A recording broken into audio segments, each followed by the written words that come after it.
지금 스튜디오에 전옥현 전 국정원 제1차장 나와 계신데요. 지금 저희들이 속보를 보여드렸는데 이 테러 문제가 이게 사실 남의 나라 이야기인 것으로 생각을 했는데 오늘 국정원에서 국회 정보위에서 얘기를 좀 들리는 소식에 의하면 굉장히 가까이 와 있다는 느낌? 어떻게 봐야 됩니까, 우리? 지금 현재 그동안에 이제 우리 대한민국은 테러 청정국으로서 상당히 널리 알려져 있어요. 그러나 지금은 이제 테러 위협이 지금 현재 우리 국내에 잠입해 있다. 테러 세력들이 이미 국정원에서 추방한 적도 있고 우리 외로운 늑대라고 하는 우리 자국민이 네. IS 유언으로 가입한 적도 있고 이미 2명이나 여권 무효화 조치를 취했지 않습니까? 근데 이제 문제는 여야가 지금 이제 정보위에서 그동안에 이제 국회에 묶여 있던 대테러법을 지금 이제 입법화 시키려고 하는데 지금 야당이 아직도 정신을 못 차리고 있다. 바로 뭐냐? 테러에 있어서는 말입니다. 테러의 결정적인 컨트롤 차원을 누가 하느냐가 가장 중요해요. 그러면 전 세계 유수 정보기관들이 대한민국 못지않은 똑같은 인권 침해의 요소 우려성이 있습니다.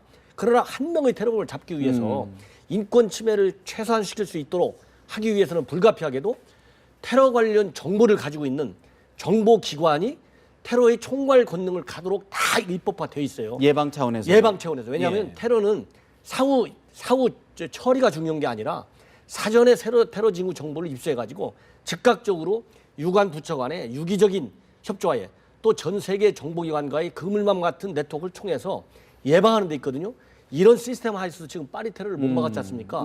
그런데 현대 야당에서 주장하는 테러 컨트롤은 뭐냐면은 분산시키게 돼 있습니다.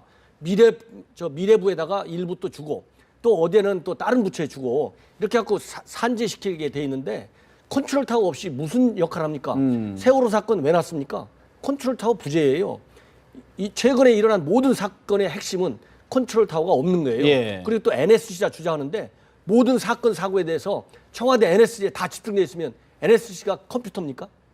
정보를 가지고 있어야 특히 테러는 컨트롤이 가능하다. 그런 점에서 이제 야당이 정말 탁상 국문식 논란을 접고 바로 합의해줘라. 그래 지금 야당에 지금 다음에 정권 잡으려면 국민들한테 수권 능력, 현재와 같이 21세기 특히 현 시점에서 한반도 안보 상황이 이렇게 유동적일 때는 안보에 대해서 국민들한테 믿음을 주는 것이 수권 정당의 모습을 보여주는 가장 지름길이다. 그러면 10여 년간 대테러법 딱 막았다. 그리고 지금 이럴 때 딱 풀어가지고 과감하게 그리고 대신에 국정원 인권 침해 않도록 철저하게 감시 보완할 수 있는 그런 추가적인 입법 조치를 하는 게 중요하지. 아예 원천 본사고 대테러 그런 권능을 분산시킬 바에는 왜 대테러법을 만듭니까?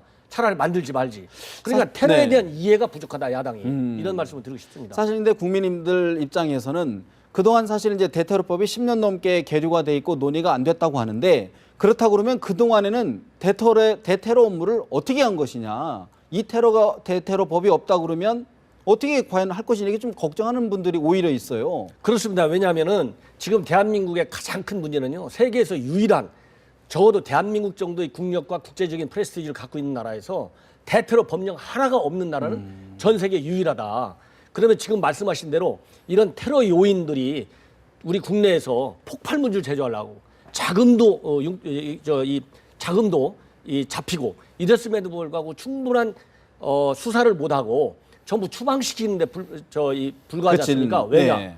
대한민국의 모든 대테러 활동은 법에 근거해서 하는 게 아니라 1984년 3년도에 만들어진 대통령 훈령을 기준으로 하게 돼 있습니다. 그러니까 법적 근거가 없어요. 대한국정원이 법적 근거를 가지고 대테러 활동이라든가 이런 대공 수사하는데도 불구하고 역량을 다 하기에는 지금 역부족인 경우가 들어있지 않습니까?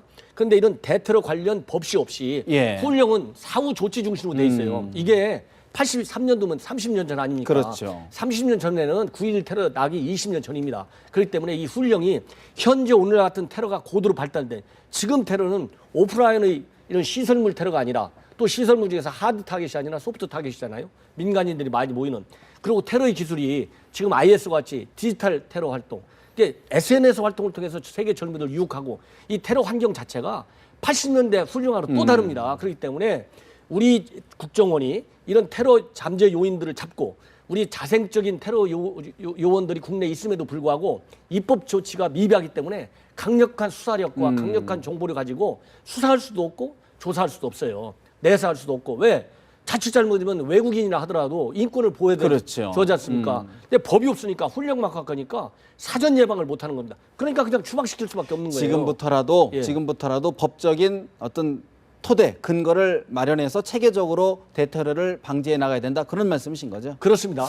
야당이 반성해야 됩니다. 아, 네, 알겠습니다. 좀 더 아마 이제 국회에서 또 진전된 논의를 하기로 했기 때문에 좀 상황을 좀 지켜봐야 될 것 같고요. 오늘 또 한 가지 반기문 유엔 사무총장의 북한 방북을 놓고 관측이 엇갈리고 있습니다. 뭐 신화통신에서 방북을 한다라고 보도를 했는데 또 유엔에서는 정작 아직 확정되지 않았다. 이런 논란들이 굉장히 지금 왔다 갔다 하는데 왜 이런 일이 벌어질까요?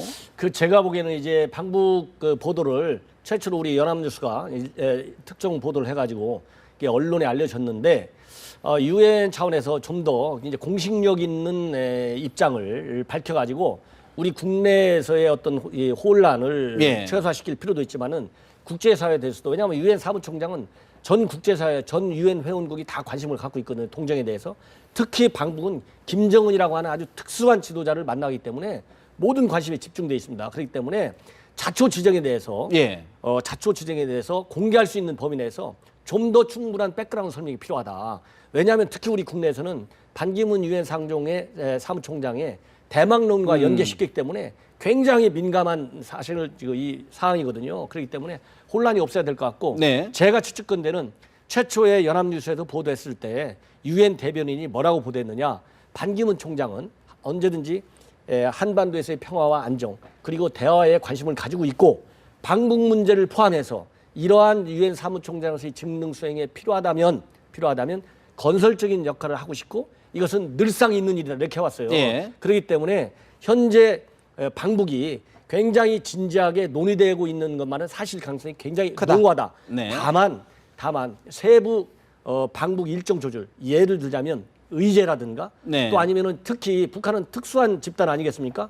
예를 들어서 김정은이는 꼭 우리 반기문 총장이 방북했을 때 가라고 하고 싶은 데가 있어요. 예. 예를 들자면 금수산 태양궁전 이거 가서 좀 왜냐하면 김일성 딱 거기 안치돼 있으니까 예의를 표시해달라. 그러나 이거는 유엔 사무총장의 자격으로도 불가하거니와 대한민국 국적을 가진 사무총장이기 때문에 더욱더 제가 보기에는 불가능할 것이다. 또 다른 혁명열사 등에 가서 꽃 하나 놓고 가라. 이게 자유민주국가에서는 어느 나라든지 당연한 하나의 정상의 그 방문 순서였지만은 북한의 혁명열상은 대남 적화혁명을 하기 위해서 한 사람들이 거의 다 안치돼 있기 때문에 절대 불가능하거든요. 네. 이런 그 민감한 장소에 대한 방북 문제가 세부적으로 아직 조율이 덜 돼 있고 예. 그 다음에는 김정은 입장에서는 북한에 와서는 절대 인권 얘기 좀 하지 마라. 이렇게 할 수 있어요. 인권 얘기 제발 하지 마라. 그러면 유엔 사무총장이 북한을 갔는데 네. 인권 얘기를 안 하면 하면 무슨 얘기를 하겠습니까? 예. 반드시 인권 얘기를 해야 되고 인권 얘기를 할 바에는 굉장히 소프트한 톤으로 하기는 어려울 겁니다. 어차피. 왜냐하면 현재도 지금 열리고 있는 유엔 총회에서도 예. 유엔 인권 결의안이 지금 나오게 다 돼 있거든요. 상당히 센 수준에. 이런 유엔 내 분위기가 문서화돼서 결의안으로 이미 통과된 지가 오래됐는데 아주 부드러운 낮은 톤으로 김장란한테 얘기 어렵거든요. 그렇기 예. 때문에 그런 민감한 이슈와 민감한 장소 이런 거에 대한 세부 조율이 아직 덜 돼 있는 거 아니냐. 그렇다 그러면 그런 민감한 부분이면서도 사실 중요한 부분 아니겠습니까? 각자 보면 그렇습니다. 그럼 보시기에 방북이 무산될 수도 있다. 제가 보기에는 일단 이제 언론에 이 정도 나왔고 그렇다 네. 본다면 이런 어려운 문제를 기술적으로 잘 피해가면서 협상이 상당 부분 진전이 되어 있는 상황이다. 그래서 지금 이 상황에서 완전히 무산됐다고 보기는 어렵고 예. 앞에서 유엔 대변인 얘기했지 않습니까? 늘 관심을 가져왔다 얘기는 앞으로 다소간의 협상 과정에서 어려움이 있더라도 네. 유엔 사무총장의 방법은 꾸준히 지속적으로 협의해 추진해야 나가겠다. 이렇게 돼 있기 때문에 앞으로 이런 협상 문제는 계속 추진될 가능성이 상당히 높다. 저는 그렇게 봅니다. 그렇다 그러면 우리 정부 입장에서 반기문 사무총장의 방북을 계기로 해서 어떤 부분들을 좀 우리가 좀 얻고 또 관계 개선을 해야 될까요? 어떤 부분을? 제가 보기에는 이제 이 유엔 사무총장이 우리 한국인이기 때문에 우리 정부에서도 이런 기회를 가지고 현재 북한이 당국 간 대화에는 일체 응하지 않고 있어요. 이거는 북한의 전형적인 통전 전략의 일환이거든요. 남남 갈등을 유발하게 시키는 대한민국 정부를 조금 더 안달나게 하고 싶어하는 이런 전략이기 때문에 우리 유엔 사무총장이 간 기회에 첫 번째는 북한 핵입니다. 예. 북한 핵 문제에 대해서 전향적인 자세를 보여달라. 그 다음에는 남북 당국 간의 대화에 좀 더 진정성을 갖고 나와라. 이 두 가지 얘기를 해야 될 겁니다. 예. 그러나 그거를 북한이 따라주냐 안 따라주냐는 제가 보기에는 약간 회의적인 시각을 저는 개인적으로 가지고 있다. 지금 현재 김정은 입장에서는 미국과 한국과 일본 모두 대화가 다 막혀 있어요. 유일하게 지금 숨터 있는 것이 중국이거든요. 이거 가지고는 부족하거든요. 예. 국제사회에서 고립감을 탈피하는데 김정은의 리더십을 확보하는데 어렵다. 그렇기 때문에 반기문 총장 카드가 북한으로서는 굉장히 필요한 겁니다. 그래서 한미일 3개국가 닫혀 있는 문을 유엔 사무총장을 통해서 열고 싶어하는 이런 게 네. 있기 때문에 그냥 열리는 게 아니고 김정은이 당신이 말이지 한국 정부와 진작에 대화를 해라. 핵 문제를 포함해서 이런 메시지를 충분히 전달을 해주고 설득을 한다면 반 총장의 방법은 네. 어려움이 있겠지만은 우리 한국 정부에도 상당한 득이 될 수 있다. 이런 생각이 듭니다. 모쪼록 남북 관계가 좀 크게 원활하지 못한 만큼 반 총장의 방북이 관계 개선의 물꼬가 되기를 기대해 봅니다. 지금까지 전옥현 전 국정원 1차장과 말씀 나눠봤습니다. 말씀 고맙습니다. 감사합니다.